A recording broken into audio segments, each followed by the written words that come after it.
Bueno, IPS-ko Ibon etorriatan aurreko uden, proiektu bat esku artean, ia itzulpen lanak egingo nebazan, besteak beste aurretik Gernikako egiak proiektuen be parte hartu nebalako itzulpen lan egiten.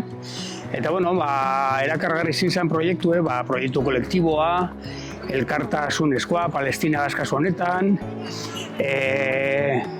auzi ideologiko politiko batean zer ikusi eukana, eta hizkuntzaren friki bat izen da, erronka moduen hartu neban, bai.